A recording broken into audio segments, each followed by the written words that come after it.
Have you ever wondered how cars move? The answer lies under the hood in a fascinating piece of engineering called the engine. Car engines are complex machines, but understanding the basics isn't as hard as you might think. In this video, we will explore the inner workings of a car engine, breaking down its operation step by step. At the heart of most cars is the internal combustion engine, often shortened to ICE. This type of engine generates power through a controlled explosion that happens inside the engine itself. Imagine a tiny, contained firework going off. That's the basic idea behind how an ICE works. The explosion pushes a part called the piston, and this movement is what ultimately propels the car forward. But how does this explosion happen, and how is it controlled to make the car move smoothly? To understand this, we need to dive into the four-stroke cycle, a fundamental concept in how car engines operate. Each stroke represents a distinct movement of the piston within the engine cylinder, and together, these strokes form a continuous cycle that powers the car. The four-stroke cycle is a sequence of four distinct phases, each crucial for generating power in an internal combustion engine. The first phase is called the intake stroke. During this stroke, the piston moves down inside the cylinder, similar to pulling down a lever. As the piston moves, it creates a vacuum that draws in a mixture of air and fuel through a valve that opens at the right moment. This mixture is essential for the controlled combustion that will occur later. Next is the compression stroke. Now the intake valve closes, trapping the air-fuel mixture inside the cylinder. The piston moves back up, compressing the mixture into a smaller space. This compression is crucial because it makes the mixture easier to ignite, similar to how a crumpled piece of paper catches fire more easily than a flat sheet. The third phase is the power stroke, where the main action happens. With the air-fuel mixture tightly compressed, a spark plug ignites it, causing a small, controlled explosion. This explosion forces the piston back down with significant force, like a powerful punch.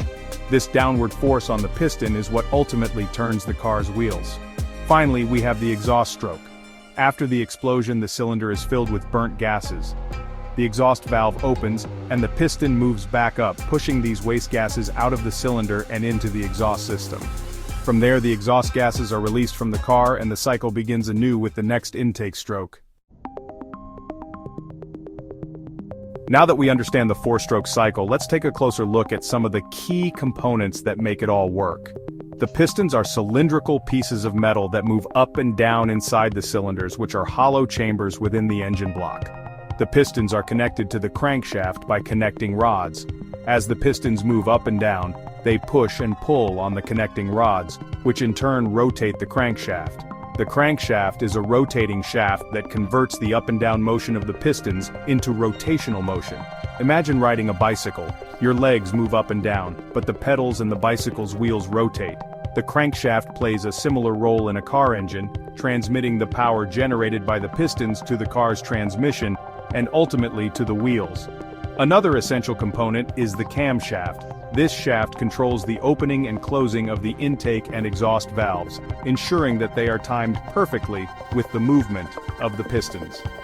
The camshaft is driven by the crankshaft through a timing belt or chain, which ensures that all the engine's moving parts work together in harmony.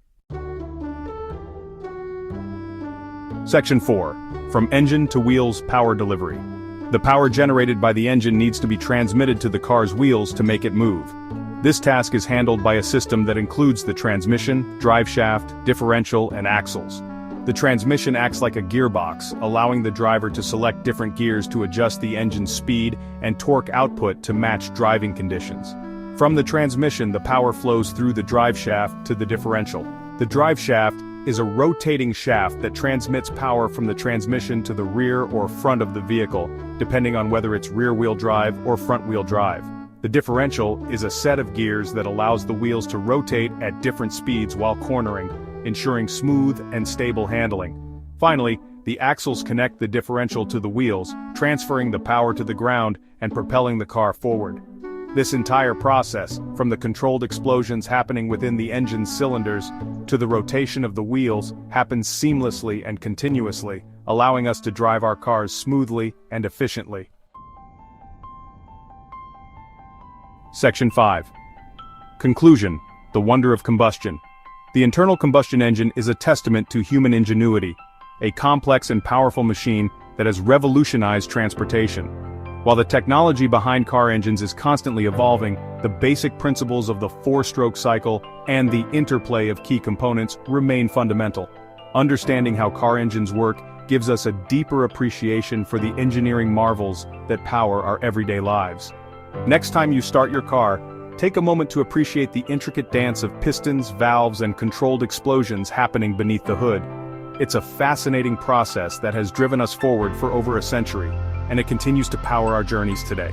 Please share, like, and subscribe to our channel for more amazing content.